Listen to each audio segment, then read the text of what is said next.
Minhas amigas, meus amigos, uma grande alegria estar com todos vocês, conversando sobre a doutrina espírita, a visão do mundo, a visão das coisas, numa ótica revolucionária, que é a ótica do espiritismo. Recentemente, nós tivemos uma grande polêmica nacional, na verdade uma polêmica que já se arrasta há muito mais tempo, mas que culminou com a votação do Supremo Tribunal Federal em relação à questão do aborto de anencéfalos. Em primeiro lugar, é preciso lembrar que o termo anencefalia, ele é um termo que não é preciso naquilo que ele se propõe a conceituar. Porque os ministros do Supremo, assim como muitas pessoas, grande número de pessoas, acredita que o anencéfalo é um ser, ou nem é um ser, porque não tem o que eles chamam de encéfalo ou cérebro. Então o termo anencefalia, ele é impróprio porque significa ao pé da letra, etimologicamente falando, que aquele bebê, ele não apresenta nada dentro da sua cabeça, em termos de sistema nervoso. Mas a nomenclatura mais moderna, a partir da década de 1980, ela nos diz, a nomenclatura anatômica do sistema nervoso nos diz que todos os componentes do sistema nervoso central, situados na cabeça, no interior do crânio, eles são chamados de encéfalo. Então, anencefalia são palavras que vêm do grego, o prefixo an, prefixo de negação, e a palavra cephakelê, que significa cabeça. Então, encéfalo seria todo o conteúdo do sistema nervoso central localizado no interior da cabeça. Então, o termo ele é indevido porque o bebê anencefálico, dito anencefálico, ele apresenta parte do encéfalo. Então, se nós dividirmos o encéfalo, teremos o cérebro, o cerebelo e o tronco encefálico. O que o bebê anencéfalo não possui é o cérebro e o cerebelo. Então, ele tem o tronco encefálico. O tronco encefálico é a parte do sistema nervoso responsável pela manutenção das funções respiratórias, cardiocirculatórias e também dos reflexos viscerais. Significa dizer que se o bebê fosse anencéfalo, ele não podia estar vivo, porque ele não respiraria, não teria o coração batendo. Isso é função do tronco encefálico, que, como já falei, é parte do encéfalo. A anencefalia, ela na verdade é uma enfermidade, é uma doença caracterizada por uma malformação do encéfalo. Mas uma outra coisa que é interessante lembrar é que essas modificações, essas alterações, elas não são padronizadas, ou seja, todos os bebês não têm isso, não têm aquilo. Há uma variação. Existem alguns bebês anencéfalos que apresentam, além do tronco encefálico, um pouquinho de cérebro, numa região mais interna do cérebro, que é o diencéfalo. E às vezes, tocando até mesmo um pouco do córtex cerebral, que é a parte onde se encontram os neurônios que codificam todas as informações recepcionadas pelos estímulos do meio ambiente, e assim como também a vontade prevalece para o movimento, para a movimentação. Então, essa é a questão do conceito de anencéfalo. Esse problema, ele ocorre por uma deficiência no desenvolvimento de uma estrutura situada no início do embrião. Quando o embrião começa a se formar, o sistema nervoso que se inicia lá no começo da 3ª semana de gestação, ele forma uma estrutura chamada tubo neural. Esse tubo neural, ele vai se formando paulatinamente do centro para as extremidades, de maneira que entre o 23º dia até o 26º dia de desenvolvimento do embrião, todo o tubo neural está fechado. Quando ele não se fecha, quando há uma modificação e não se fecha normalmente, nós vamos ter algumas doenças do sistema nervoso, que são mais ou menos comuns, como a própria anencefalia e como também a espina bífida. De qualquer maneira, a doença é, na verdade, uma malformação adquirida. Para que a gente possa ter uma compreensão dessas funções do encéfalo, nós podemos dividir o cérebro em 3 partes, ou encéfalo. Porque antigamente o termo cérebro dava nome a toda a estrutura do sistema nervoso.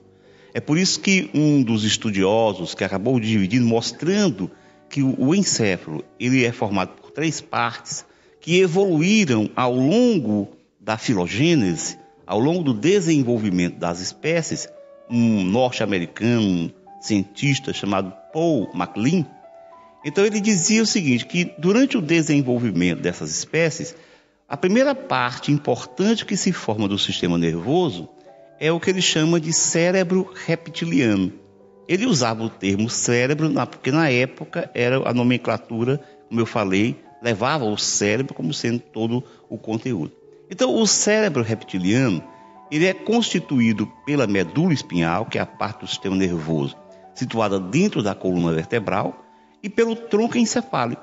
Então, todo o tronco encefálico que está relacionado, como eu falei, com a sobrevivência. Então, o tronco encefálico ele tem automatismos, portanto, ele funciona de forma involuntária para que as funções automáticas, como eu falei, respiração, circulação e outras, elas se desenvolvam. Além disso, esse tronco encefálico ele é extremamente importante para manter a consciência, inclusive para nos ritmos relacionados com a vigília e o sono.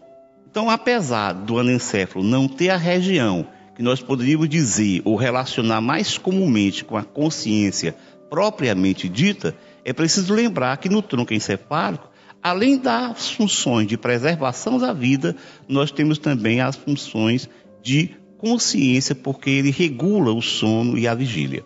As outras partes do cérebro são o cérebro intermediário ou o cérebro emocional, onde nós já temos toda uma parte de córtex e também algumas estruturas internas do encéfalo.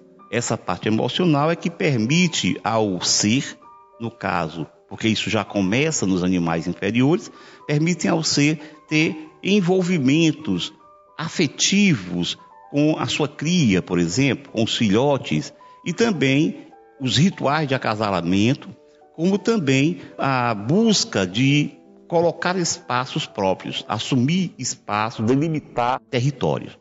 E depois nós temos, com o aparecimento dos animais superiores, e mais desenvolvido ainda nos primatas, e especialmente no ser humano, nós vamos ter o neocórtex ou neopálio, que é o cérebro superior ou cérebro racional. Então a gente está vendo que a parte que existe no bebê anencefálico, onde nós encontramos nesta figura, nós vamos ver à esquerda, nós vamos ter o bebê normal, a criança normal. Então nós temos uma visão lateral da cabeça, que por transparência nesse desenho, mostra todo o encéfalo. Então você observa que no bebê normal, no bebê que não apresenta a doença, não apresenta a enfermidade, nós encontramos todo o sistema nervoso central, todo o encéfalo situado na cabeça. Na figura da direita, o que nós temos é o bebê anencéfalo, onde ele não apresenta o restante do encéfalo, mas mantém o tronco encefálico, como nós já falamos. Mais uma vez a gente vê uma figura onde nós destacamos a parte o tronco encefálico com as suas regiões mais inferior, o bulbo, intermediária, a ponte, a mais superior, o mesencéfalo. E à direita nós vamos ter a cabeça do bebê com todo o encéfalo está presente. Então essa estrutura que é o tronco encefálico, ela está, via de regra, presente, é geralmente encontrada no bebê anencefálico que nasce. E de onde a gente viu que a anencefalia é uma malformação adquirida. De onde é que surge esse problema? Como é que se faz o problema? Então, nós dizemos, hoje em dia, apesar de ainda não se conhecer completamente a causa da anencefalia, se pode falar de alguns fatores que estão presentes ou costumam estar presentes no aparecimento do problema. Então, nós podíamos falar de fatores genéticos. O que demonstra os fatores genéticos é que, em algumas raças, nós vamos encontrar uma frequência maior da doença. E a gente vai perceber também que em algumas famílias isso também pode estar mais presente. Então, existem fatores genéticos que demonstram que o bebê já nasce com uma predisposição.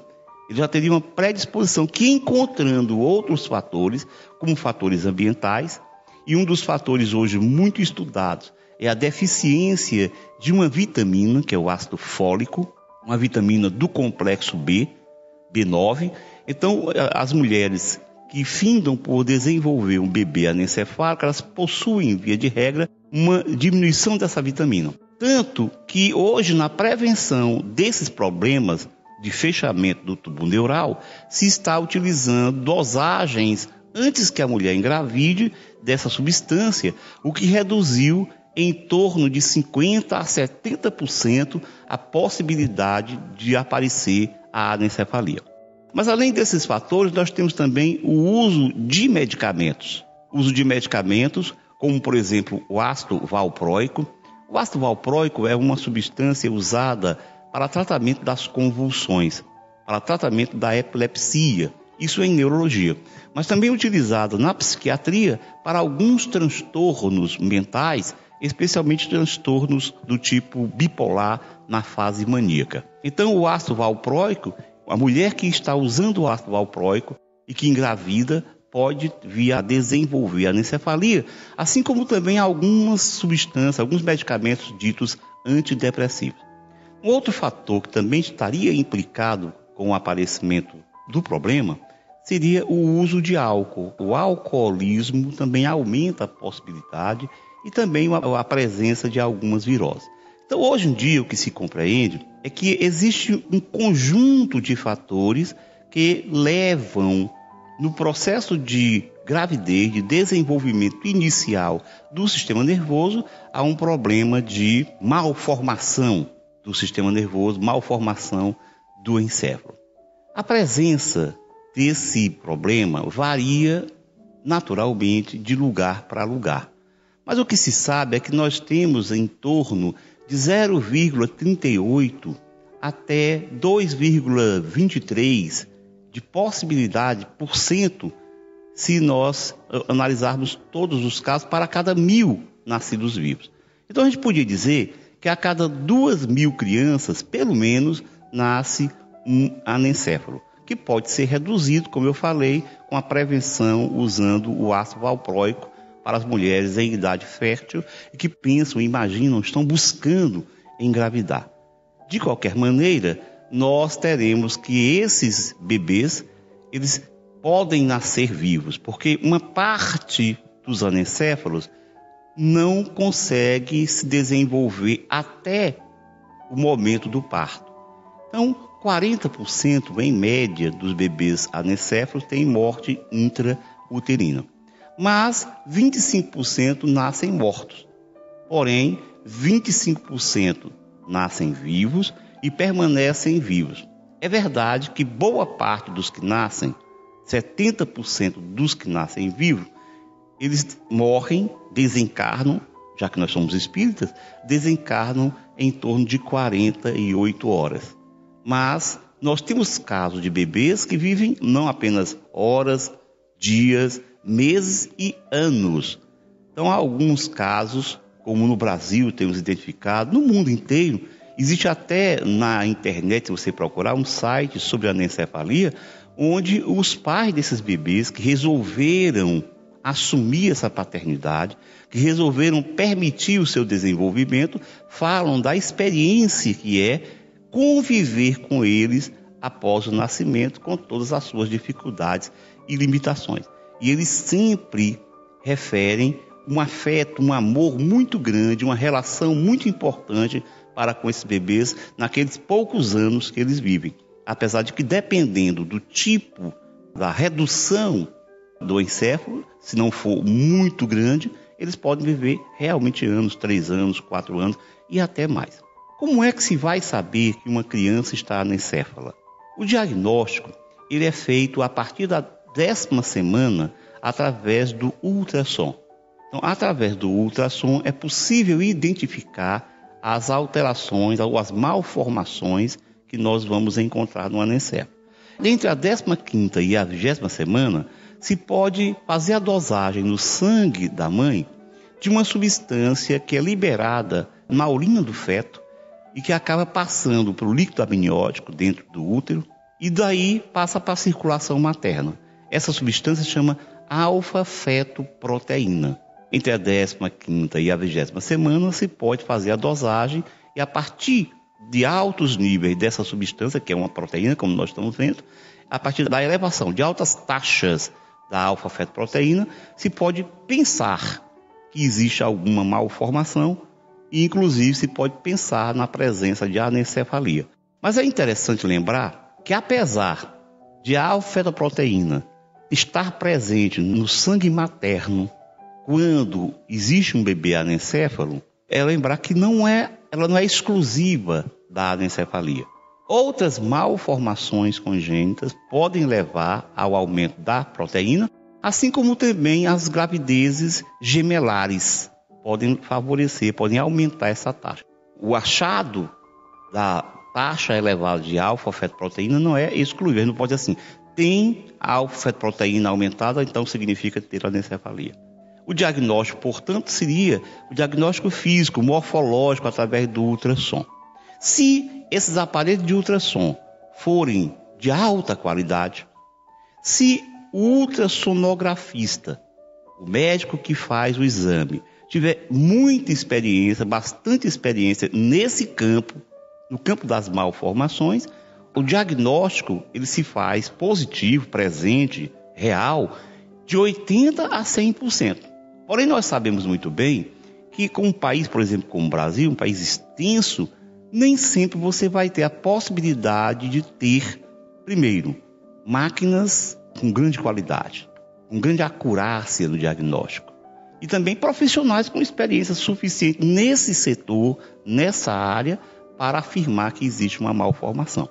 De maneira que, na imprensa, nós encontramos vários casos de diagnóstico errado. Há um caso aqui em São Paulo, onde no 5º mês de gestação, os pais foram avisados que o bebê tinha uma anencefalia.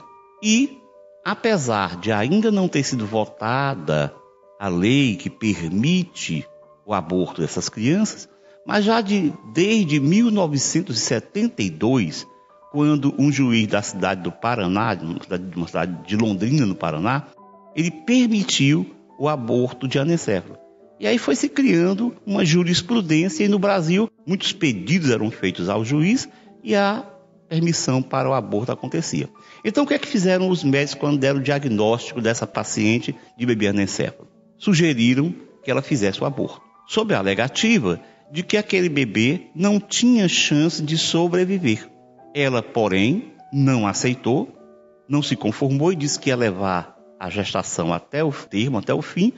E depois, quando foi no 7º mês de gestação, que eles foram fazer um outro ultrassom, descobriram que aquele bebê não tinha anencefalia. Tinha um outro problema tratável, que é a hidrocefalia, que é a presença de água na cabeça. O líquido aumenta em grande quantidade na cabeça. Então, é um problema tratável e o bebê nasceu sem maiores problemas. Na Inglaterra, teve um caso até mais alarmante, porque foi diagnosticado no 4º mês de gestação que o bebê estava com anencefalia e da mesma forma que nesse caso do Brasil, aqui de São Paulo, os médicos sugeriram o aborto, a interrupção da gravidez. Mas os pais não aceitaram e quando o bebê nasceu, estava completamente normal. Então não tinha nenhuma doença que justificasse aquele diagnóstico. A gente quer mostrar com isso que a possibilidade de erro diagnóstico existe, dependendo de todos esses fatores que nós já falamos anteriormente. De qualquer maneira, mesmo que o diagnóstico for dado, mesmo que o bebê realmente seja um bebê com uma síndrome, com um problema de saúde dessa magnitude importante, mesmo que isso aconteça, a questão é, esses bebês são seres vivos? Nessa polêmica votação do Supremo Tribunal Federal, acontecida agora em abril de 2012, 10 ministros decidiram para isso. Uma das alegativas é que o bebê anencéfalo, ele não é um ser vivo. Aí vem as grandes discussões sobre quando se inicia a vida. Ora, não se pode dizer, porque alguns, até mesmo cientistas, querem afirmar que a vida só começa em determinado instante. Alguns dizem que começa quando o embriãozinho se liga ao útero. Mas todos os estudiosos da embriologia e da obstetrícia e grandes nomes, autores consagrados nessas áreas e que são estudados nas universidades, nos cursos de medicina, como Perseu e Mori, que no seu livro de embriologia dizem claramente que a vida se inicia no momento em que um espermatozoide fertiliza o ovócito. Em outras palavras, a vida se inicia na formação do ovo ou zigoto. Um outro grande nome, só que esse na obstetrícia, chamado Rezende, que tem um livro, Manual de Obstetrícia, utilizado também nas faculdades de medicina de todo o Brasil, ele também diz claramente que a vida começa no momento em que ocorre a fertilização. Então, essa especulação que alguém pode ter, a vida começa aqui, começa ali, começa alhures, isso é bastante variável. O que, no mínimo, a gente poderia dizer que isso ainda não se tornou algo unânime. Se não se tornou algo unânime, é preciso que a gente leve em conta a grande possibilidade, como boa parte fala, de que a vida já se faça desde o começo. No livro da doutora Marlene Nobre, presidente da Associação Médico Espírita do Brasil, aqui de São Paulo, doutora Marlene, que é ginecologista, o livro chamado A Vida contra o Aborto, publicado pela Folha Espírita, ela cita um jurista de nome Fernando Magalhães, que afirma: o embrião é um sujeito de direito e, pelo Código Civil, todo sujeito de direito é uma pessoa, é um indivíduo, é alguém. E pelo Código Penal, matar alguém é crime. Então a gente vê que esse sujeito de direito, que é o embrião, mesmo que as discussões existam sobre essa questão de que ele não pode ser considerado uma pessoa porque não nasceu, o fato é que ele, sendo um sujeito de direito, já pode ser considerado como tal. Na aprovação do aborto de anencéfalos pelo Supremo Tribunal Federal, os diversos ministros, quando foram dar o seu parecer, fizeram a sua justificativa. Uma outra justificativa era que, como o bebê anencéfalo não tem cérebro, ele não tem consciência. Mas a gente sabe muito bem que essas discussões sobre consciência, sobre mente, porque mente e consciência costumam ser palavras utilizadas como sinônimas, essas discussões ainda não chegaram ao termo. Não se pode afirmar claramente o que é a mente, o que é a consciência. Apesar de o termo consciência poder ser empregado para o fato de alguém estar desperto. Ora, nesse sentido, o bebê anencéfalo, ele ora está desperto, ora dorme, como todo mundo. Por quê? Porque esse ciclo sono-vigília, como nós já falamos, ele é determinado, ele pelo menos tem as suas bases neurais no tronco encefálico. Então, se a consciência for compreendida como o fato de estar desperto ou não estar desperto, o bebê anencéfalo é consciente. Se a consciência entrar na concepção de que é algo que está no íntimo da pessoa, é algo que está além da celebração, ou mesmo resultado da celebração para alguns, também isso é uma outra polêmica.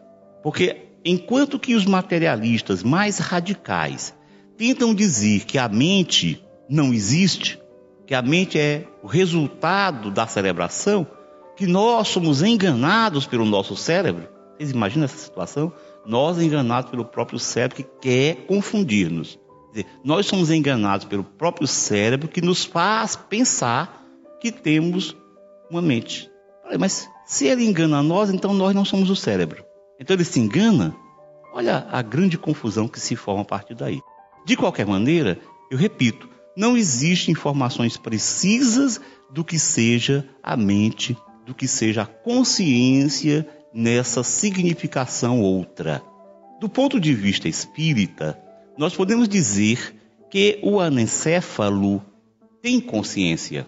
Porque para que essa consciência maior exista, ela não necessariamente tem que se expressar. O cérebro, ou pelo menos o córtex cerebral, ele é o responsável pela expressão daquilo que nós sentimos e pensamos, ou pelo menos parte do que sentimos. Especialmente do ponto de vista da intelectualidade, do conhecimento, das questões cognitivas. Porém, o que ocorre no anencéfalo é que ele não tem essa expressão ampla. Assim como outros doentes com problemas funcionais do cérebro, nas idiotias, nos sindrômicos orgânicos também, o que eles têm, os oligofrênicos, de qualquer maneira, eles têm uma dificuldade de expressar. A esse respeito, Allan Kardec fez um estudo na época na Sociedade Parisiense de Espírita, na Sociedade de Estudos Espíritas em Paris. Ele fez um estudo interessante.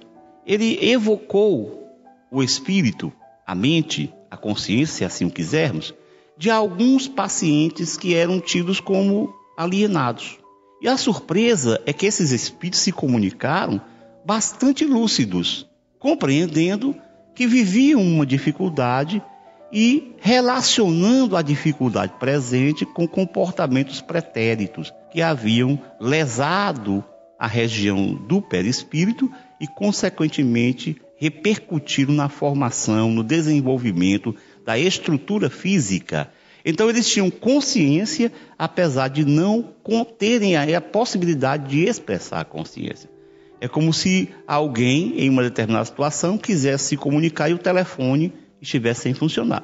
Quer dizer, a consciência existe, mas não se comunica. No caso aí, o órgão de comunicação seria o cérebro. Então, dizer que esses bebês não têm consciência e que por isso não devem viver, isso é temerário.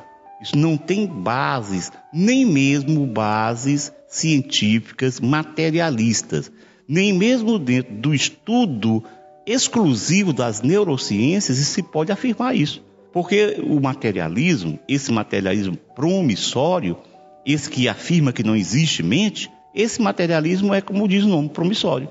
Quer dizer, ele acredita nisso, ele não pode provar, demonstrar o que ele afirma. Uma outra ministra alicerçou o seu pensamento para votar a favor do aborto de anencéfalo, de que o Estado não tem interesse de tutelar aqueles que não conseguem desenvolver uma vida social. Essa argumentação é uma das mais esdrúxulas possível. Porque, imagina, quer dizer, se alguém não pode viver socialmente, ele merece morrer? Quantas pessoas com doenças neurológicas graves ficam confinadas sem a condição de ter uma vida social produtiva? Às vezes, nem mesmo a vida social mais básica, que é a vida intrafamiliar, e por isso essas pessoas devem morrer? Qual é a diferença? Só porque ele está dentro do útero, ele não tem direito? O outro que está fora do útero vai ser mantido vivo? Então, realmente, basear um parecer simplesmente no fato de que o Estado não se interessa por tutelar aquele que não pode ter vida social é um pensamento bastante, no mínimo, esquisito. Uma outra afirmativa, um outro alicerce para isso, para um outro ministro, é assim: mas é porque o bebê anencéfalo ele não tem vida. Ele já é morto. Ele já morreu. Parece que tem aquelas histórias, morreu e não sabe. E o que é que se baseia esse parecer de um dos ministros? Porque a medicina hoje dá diagnóstico de morte encefálica. A morte nos nossos dias ela não tem mais aquela conotação estática do passado. Antigamente dizia-se que morrer era parar de bater o coração, parar de respirar, e isso estava morto. Hoje, nós podemos dar diagnóstico de morte antecipadamente, mais precocemente. E no mundo inteiro existem mecanismos e parâmetros para dar esse diagnóstico, da chamada morte encefálica. Mais uma vez eu recorro àqueles conceitos de nomenclatura do começo, de que morte encefálica é uma coisa e morte cerebral é outra. Porque o encéfalo, como nós já vimos, é todo o conteúdo da caixa craniana. E no caso do anencéfalo, o tronco encefálico mantém-se vivo. Tanto que a respiração e a circulação continuam. Um paciente que tenha morte encefálica, que esteja sendo mantida à vida artificialmente, através de respiradores e drogas, substâncias químicas, medicamentos, esse paciente, no momento em que você retira o respirador, ele para de respirar. Por quê? Porque a morte encefálica determinou uma incapacidade do centro respiratório e do centro vasomotor, que são estruturas localizadas lá naquele bulbo que eu falei, na parte inferior do tronco encefálico. Já existe uma disfunção, uma incapacidade de funcionar e não tem como manter a respiração, diferente do tronco encefálico que mantém. No caso do anencéfalo, você não pode utilizar o diagnóstico de morte encefálica que se usa normalmente para os casos de dúvida, pacientes em situação comatosa, para chegar à mesma conclusão. Então, esse diagnóstico de morte para os adultos, ele não é o mesmo, em primeiro lugar, e em segundo lugar, o bebê anencefálico tem uma parte do encéfalo, portanto não tem morte encefálica. Pode até não ter cérebro, mas do encéfalo, uma parte do encéfalo tem. Uma outra questão é que se fala assim, ora, o problema também é que a mãe corre riscos em manter uma gravidez de anencéfalo. Em primeiro lugar, é preciso que a gente alerte que toda gravidez é de risco. Não existe nenhuma gravidez sem risco. A questão é se é baixo risco ou se é alto risco. Toda gravidez costuma ter um baixo risco. E dependendo de vários fatores maternos, ambientais e fetais, essa gravidez de baixo risco pode se transformar numa gravidez de alto risco. No caso do anencéfalo, embora nós saibamos que pelo fato de ele, em alguns, não deglutirem o líquido amniótico que vai se formando, mantendo um líquido numa quantidade, porque eles vão deglutindo e urinando. O bebê regula a quantidade de líquido dentro da bolsa amniótica. E é claro que o bebê anencefálico poderá ter dificuldade de deglutir, alguns, dependendo do tipo de malformação que ele possui. Isso poderia levar a um aumento desse líquido, causando um distúrbio pela elevação da quantidade. Mas nós sabemos que existem tratamentos, existem outras condições de polidrâmio dessa condição, e às vezes até, alguns casos, muitos casos, 60% dos casos, nem se sabe por que a mãe teria o tal do polidrâmio. Então seria o caso de abortar os bebês? Mães, por exemplo, que têm uma predisposição maior ao problema, como diabética, teria que abortar? Porque ela pode se transformar numa gravidez de alto risco? Qual a razão para a gente, no caso do anencéfalo, entender que é uma gravidez que deve ser impedida de prosseguir, levando em conta que ela pode se transformar numa gravidez de alto risco, como outras gravidezes? Então, é preciso ter a certeza, lembrar, o fato de estar grávida de um bebê anencéfalo não necessariamente transforma a gravidez em gravidez de alto risco. Algumas pessoas dizem, mas esses casos poderiam repercutir negativamente na saúde física da mulher. Ora, hoje nós sabemos que o aborto ele é muito mais responsável por problemas da saúde física do que mesmo o fato de manter a gravidez de anencéfalo. Ter a gravidez, deixar que a gravidez se desenvolva naturalmente, do começo ao fim, é questão de saúde da mulher. Só para a gente ter uma ideia, os abortos realizados, abortos como um todo, não apenas de anencéfalo, porque como nós vimos, a possibilidade de alguém nascer com anencefalia é relativamente pequena. Mas como nós sabemos que no mundo inteiro o aborto foi descriminalizado. E dessa maneira nós vamos perceber o número aumentado de mulheres que já fizeram aborto. Pois, para que a gente compreenda um dado estatístico, nos Estados Unidos o aborto que é legalizado, porque alguns dizem, porque o aborto causa problema quando ele não está legalizado, porque ele é feito por pessoas que não são capacitadas para fazer o aborto, como é o caso do Brasil. Isso é uma defesa em favor do aborto daqueles que advogam que a lei permita. Pois nos Estados Unidos, com toda a legalização do aborto, as mulheres fazem aborto legalmente, portanto com profissionais especializados, o aborto é a 5ª causa de morte materna. O aborto nos Estados Unidos é a 5ª causa de morte materna. A prática do aborto pode determinar vários problemas genitais, ginecológicos, como inflamação do endométrio, como mesmo a esterilidade da paciente e também problemas futuros, inclusive gravidez ectópica, que é gravidez que acontece fora do útero. Um dos lugares mais frequentes de gravidez ectópica é nas tubas uterinas.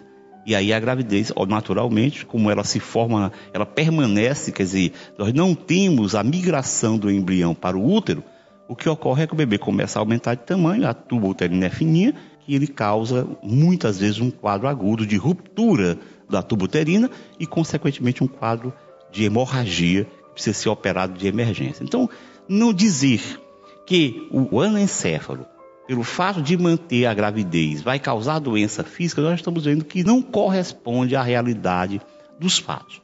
Uma outra preocupação que muitos têm é assim, mas o aborto, como é que faz o parto? É preciso, então, fazer um parto cirúrgico, buscar a cesariana para resolver a questão? Não. O bebê anencéfalo pode nascer normalmente como qualquer outro bebê. É óbvio que o profissional que está conduzindo o parto deve considerar o fato de que é um bebê com alguma diferença, uma diferença importante.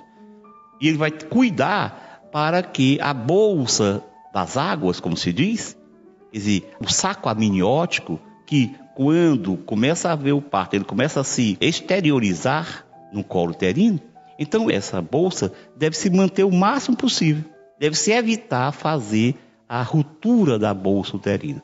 Se bem que isso hoje já é uma prática mais usada. Antigamente, para apressar o parto, os obstetras faziam isso. Eles já liberavam, já rompiam a bolsa para que o líquido saísse e o parto se fizesse mais rapidamente. Hoje se sabe que, inclusive, essa insinuação do saco amniótico favorece a dilatação do colo uterino e, consequentemente, favorece ao parto natural. Então é tudo uma questão de adequar, mas não tem que fazer nada de especial, nada de diferente para o parto do bebê anencefálico. Uma outra justificativa muito utilizada, que também foi utilizada por um dos ministros no Supremo, naquele dia de abril deste ano, de 2012, foi assim: ora, o problema é que a gente deve levar em consideração as questões psicológicas da mãe, a saúde mental da mulher, que fica afetada pelo fato de desenvolver um bebê, uma criança, que tem uma grande possibilidade de não nascer. Mesmo que nasça, essa criança tem pouca esperança de vida. Mas hoje em dia também, os estudos têm mostrado que é o aborto que causa maiores transtornos mentais. As mães que resolvem ter o seu filho anencefálico, depois quando são estudadas, pesquisadas, questionadas, elas dizem que não se arrependem de ter tido filho. E aquelas que resolveram interromper a gravidez, em grande percentual, cerca de 80% delas, em algumas entrevistas e pesquisas, arrependem-se do fato de não terem mantido a gravidez. Então, e outros estudos têm mostrado o seguinte, que ao longo do tempo, o aborto como um todo, porque o aborto de anencefalo é um aborto, embora alguns queiram dizer que não, na ideia, na concepção de que o bebê anencefálico não é gente. Mas nós já mostramos aqui sobejamente que não se pode afirmar isso. Na melhor das hipóteses, nós temos que dizer que existe uma dúvida. porque alguns setores demonstram a existência. Eu, particularmente, não tenho nenhuma dúvida de que o bebê anencefálico é um ser. Mas eu admito que alguns setores do pensamento científico entendem assim. Mas eu repito, não é consenso. Então, na pior das hipóteses, nós temos que levar em conta que existe dúvida. Não existe consenso. Então, se existe dúvida, vamos manter. Então, eu dizia que o aborto como um todo, os países onde o índice, o número de abortos é maior, nós temos maiores problemas mentais.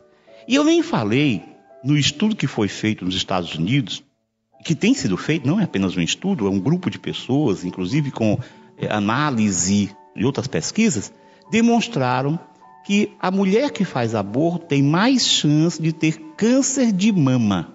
Ela tem 2 vezes mais câncer de mama do que as que não fizeram aborto. E mais ainda, quando esse aborto foi antes de ter a primeira gravidez. Quando esse aborto foi antes de uma gravidez bem-sucedida.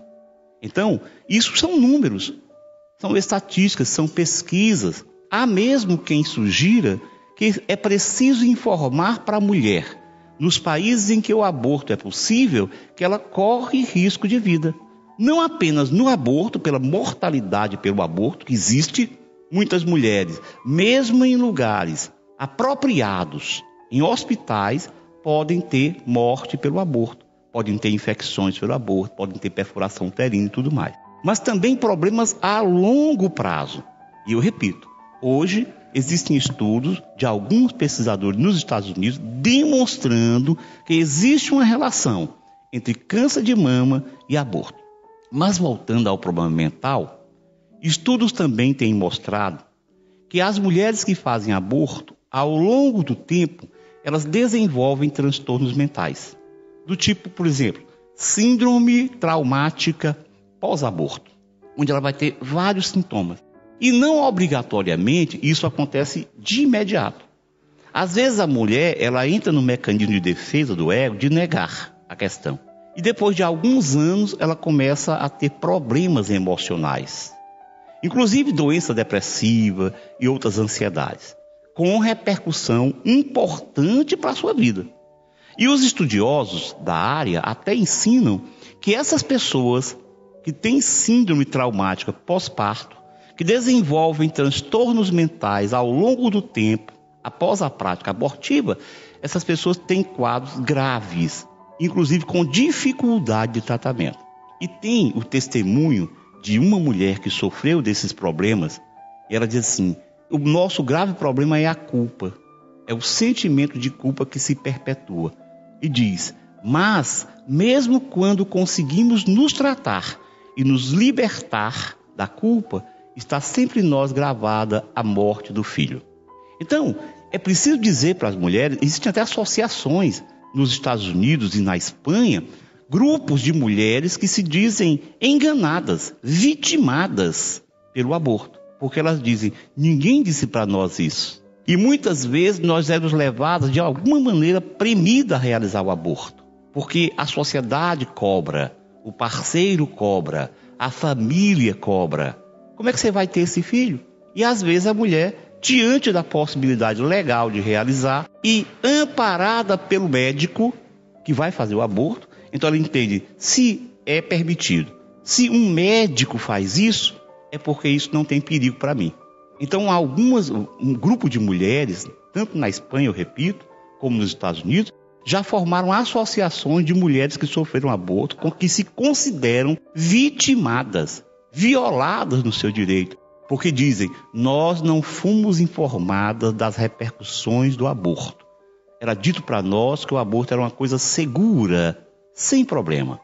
Então, dizer, estruturar a permissão do aborto sobre esse dado de que a saúde mental da mulher vai ser complicada, isso não é verdade. O que a gente vê é o contrário.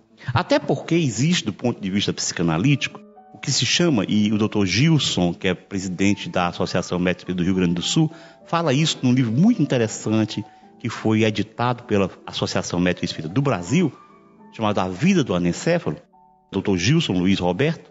Ele fala uma coisa muito interessante, é que a saúde mental da mulher está comprometida. Até porque essas mulheres sofrem um chamado luto incluso. O que é um luto incluso? O luto é um estado psicológico toda vez que a gente perde alguma coisa importante. Isso do ponto de vista psicanalítico. O luto incluso é porque a mulher que faz o aborto não pode chorar, não pode viver o luto, não pode se despedir psicologicamente daquele ente que está ligado a ela. No caso do nosso bebê anencefalo, ela não tem como, porque o bebê é feito o aborto, ele é jogado fora. É diferente, por exemplo, de quando você alguém desencarna, que você enterra esse alguém, que você vai para o velório, que você vai trabalhando psicologicamente esse estado e para se readaptar a uma nova situação.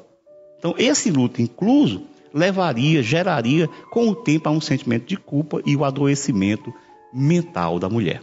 Então, do ponto de vista científico, nós estamos mostrando aí que não existe embasamento suficiente para se permitir o aborto de anencefalo. E a visão espírita? Nós que somos espíritas, como devemos encarar a questão? Existe a polêmica doutrinária, porque infelizmente, até mesmo alguns espíritas têm embarcado nessa nave de que o anencefalo não é ninguém e de que é melhor fazer o aborto. Será que essa polêmica doutrinária faz sentido? Será que o anencefalo é um ser sem vida, como os ministros disseram? Para o Espiritismo, a vida se inicia exatamente como ensinam os embriologistas e os obstetras de um modo geral. Ela se inicia no momento em que há a formação do zigoto. Esse processo é chamado de concepção. E quando Kardec, na questão de número 344, pergunta para os espíritos quando que o espírito se liga ao corpo? Porque para o espiritismo, a vida, ela só existe, a vida biológica, ela só é possível pela presença do espírito. Então pergunta Kardec, quando que o espírito se liga ao corpo? A resposta é, no início, a ligação se inicia na concepção e se conclui com o nascimento. Quer dizer, já no momento em que ocorre a concepção, o espírito se liga àquele material biológico. Então a vida começa aí. Mas alguns espíritas argumentam, puxa, mas existe no livro do Espírito também uma questão, a questão de número 356, que diz que o espírito, existem gravidezes em que nem o espírito está ligado ao corpo do embrião. Realmente Kardec pergunta e os espíritos respondem algumas vezes sim. E ele pergunta, mas esses bebês, eles podem se desenvolver e podem nascer? A resposta, podem, mas então não sobrevivem. Porque não tem como o espírito permanecer, o corpo permanecer vivo se não estiver espírito. E aí vem uma outra pergunta, mas se formou um corpo e não tem espírito, como é que esse corpo se formou? Porque nós somos acostumados a entender a reencarnação com a presença do espírito, que é quem vai conduzir a formação do novo corpo. Só que nesses casos, a mulher ou o casal tem graves problemas do passado na consciência e ela tem um desejo íntimo tão grande de engravidar que ela acaba, ela mesma, inconscientemente, usando o seu próprio perispírito para manter o desenvolvimento do embrião. E dependendo dessa vontade e dependendo do que ela precisa passar, ela pode levar aquela gravidez até a termo. O mais comum é que a gravidez não vá a termo, mas pode acontecer. Só que quando o bebê nasce, ele não vive. Porque pergunta Kardec, na questão 356b do Livro dos Espíritos, mas se a criança mantém-se viva, existe espírito? Ele pergunta, como é que podia ser o contrário? Então dizem claramente os espíritos que se uma criança nasce e mantém-se viva, mesmo por algumas horas, como é o caso de uma parte dos bebês anencefálicos, é porque existe espírito. Sem espírito não tem como manter-se vivo. Então, a pergunta de Kardec é, uma criança que sobrevive tem necessariamente um espírito encarnado? E a resposta dos espíritos, o que seria ela sem o espírito? Não seria um ser humano. Aquela questão 356b que eu citei agora há pouco. Mas por que se acha assim? Do ponto de vista espírita, nós sabemos que não existe acaso. Não existe azar. Puxa, eu dei o maior azar do mundo do bebê ter problema. O próprio bebê teve o maior azar de ficar doente. Não existe acaso. Tudo tem um significado, tudo tem uma razão. Então, quais são as causas espirituais do anencefalo? Por que uma criança anencéfala, ela nasce assim? Bom, em primeiro lugar, é preciso levar em consideração que as nossas atitudes do passado, os nossos comportamentos de outras vidas, eles repercutem no futuro. Porque o perispírito, que é esse corpo intermediário entre o espírito que nós somos e o corpo físico que nós temos, esse perispírito, ele é um corpo sensível, responsivo ao que pensamos e ao que sentimos. Então, todos os comportamentos repercutem nesse corpo espiritual, nesse corpo energético. E eles são registrados nesse corpo energético. Então, o nosso perispírito, ele é um registro das nossas ações, dos nossos comportamentos, da nossa condição evolutiva como seres espirituais.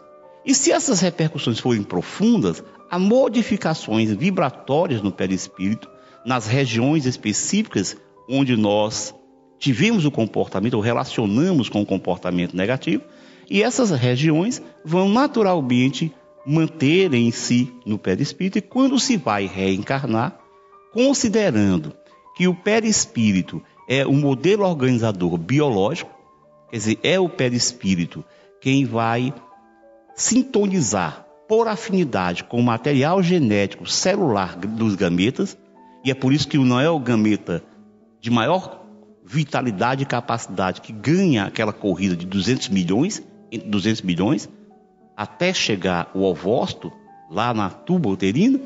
Então não é o melhor que ganha, não é o melhor que ganha, porque o perispírito magneticamente age sobre aquele espermatozoide com que tem afinidade e permite que esse espermatozoide tenha saltos magnéticos e chegue primeiro naquela corrida.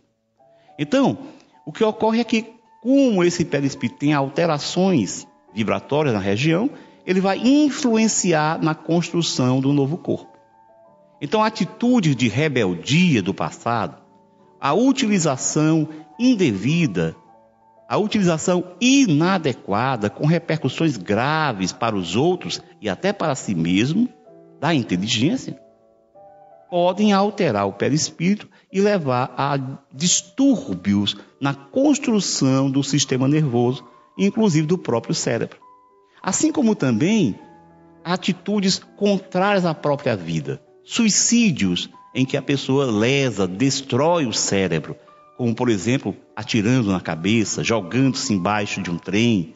De qualquer maneira, essas alterações, claro, que tudo vai depender do que o espírito sabe, do que ele recebeu, do que o motivou, porque a lei, ela não é implacável, a lei divina, ela leva em conta tudo aquilo que levou a pessoa àquela estrutura, àquela condição, mas de qualquer maneira, esses casos graves, suicídios, podem também determinar alterações várias no corpo, inclusive a anencefalia.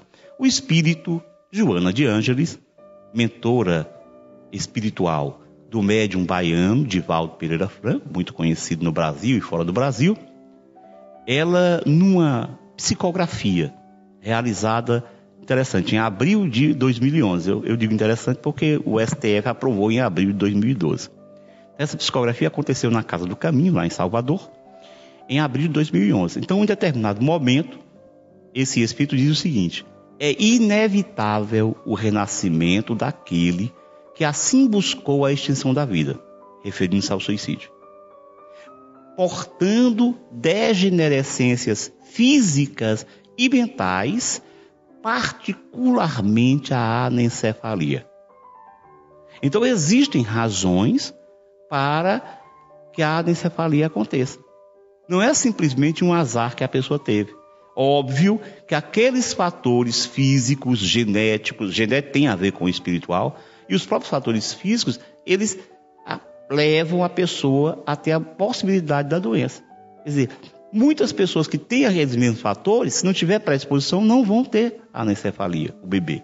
Então, de qualquer maneira, o espírito Joana de Ângeles, como outros espíritos, já têm mostrado que essas graves alterações na estrutura, na formação, na função do encéfalo e do cérebro, tem as suas bases em comportamentos autolesivos ou em comportamentos negativos contra a própria humanidade em que se utiliza a inteligência. Então nós temos uma causa espiritual para isso. Alguém podia perguntar, mas e os pais? E os pais? O que eles têm a ver com isso? Ora, nós sabemos que as nossas relações familiares, elas muitas vezes estão originadas num pretérito, num passado muito antigo. E os pais de hoje podem ser os mesmos companheiros, pais ou companheiros outros, que nas encarnações pretéritas levaram esse espírito que hoje está na condição de anencéfalo a falir. E eles hoje estão naturalmente resgatando, ajudando a construir aquilo que desconstruíram. Existem, é bem verdade, casos de espírito, de pais que, por amor, recebem aquele filho anencéfalo. Tem um caso aqui também no Brasil, da Marcela, que foi depois retratada até num documentário pela Estação da Luz, lá em Fortaleza. No caso da Marcela, a mãe foi o bebê foi diagnosticado como tendo anencefalia e a mãe não aceitou o aborto que foi sugerido. Teve a filha e teve um grande amor. Tinha uma grande relação. Ela dizia, inclusive, assim, não, a minha filha, ela gosta de tomar banho, ela pede colo. Ela pede colo. Então ela tinha uma relação, e a própria pediatra da Marcela dizia, eu não consigo entender, porque realmente a Marcela, ela tem alguns comportamentos que não são explicados do ponto de vista neurológico, daquilo que ela tem como material neural dentro da cabeça. Então, eu estou falando que alguns pais fazem isso por amor, e eu acho que é o caso dos pais da Marcela, porque ela, nesse documentário ela fala assim, eu agradeço a Deus todo dia Ele ter permitido que eu cuidasse da Marcela. Quer dizer, uma bebê com todas as limitações, era palco de grande afeto, de grande amor dos pais e da irmã que ela tinha. Ela viveu até próximo de 3 anos. Ela dizia, eu agradeço a Deus todo dia Ele me ter permitido cuidar da Marcela. Então, esse é um caso que não é uma expiação. Ela veio para ajudar a Marcela. Com certeza, espírito amigo que queria amparar aquele outro. Então, diante de tudo isso, vem a pergunta. Por que ser a favor do aborto? E alguém podia dizer, sim, mas tem a outra pergunta. Por que ser contra o aborto? Aqueles que advogam o aborto. Do ponto de vista espírita, nós temos na questão 358 de O Livro dos Espíritos, quando Kardec pergunta sobre a realização do aborto, a resposta dos espíritos. Eles dizem, há sempre crime quando se transgride a lei de Deus. A mãe ou qualquer pessoa cometerá sempre um crime ao tirar a vida à criança antes do seu nascimento. Porque isso é impedir a alma de passar pelas provas de que o corpo deva ser instrumento. Há sempre crime. Só existe uma possibilidade, é quando realmente a gravidez levaria à morte da mãe. Porque ao invés de 2 morrerem, só uma morreria. Somente nesses casos, previstos na questão de número 359 do Livro dos Espíritos, existe a possibilidade, a mãe teria o direito, os pais teriam o direito de fazer o aborto. Somente quando realmente a vida da mãe está em grave perigo. E com o desenvolver da medicina, obviamente que esses casos estão cada vez mais raros. E no caso do anencéfalo nós vimos que não ocorre isso. Então, se existe sempre crime em tirar a vida de uma criança, não somente uma criança sadia, nem uma criança sindrômica, qualquer caso é um crime. Se o Supremo Tribunal Federal, num ato contrário à sua competência, porque isso seria competência do Congresso e não do Supremo, mas se o Supremo Tribunal Federal, 8 pessoas, porque 2 não votaram a favor, 8 ministros dos 10 que foram levados à votação, resolveram que é possível matar um ser, porque ele frágil, necessitado de cuidado, necessitado de amparo maior, porque ele simplesmente não tem o cérebro. Se eles dizem que isso não é crime, continua a ser crime. Só que Não se pode impor que se faça o aborto. Cada um tem livre arbítrio. E o que é preciso é que nós nos conscientizemos de que o anencéfalo é um ser. O anencéfalo é um espírito necessitado de passar pela prova da reencarnação, ainda que durante pouco tempo, mas para se libertar das suas culpas, para se libertar das modificações energéticas que vão drenar naturalmente para aquele corpinho enfermo, permitindo-lhe uma nova reencarnação com maior tranquilidade, com maior saúde. Muita paz a todos.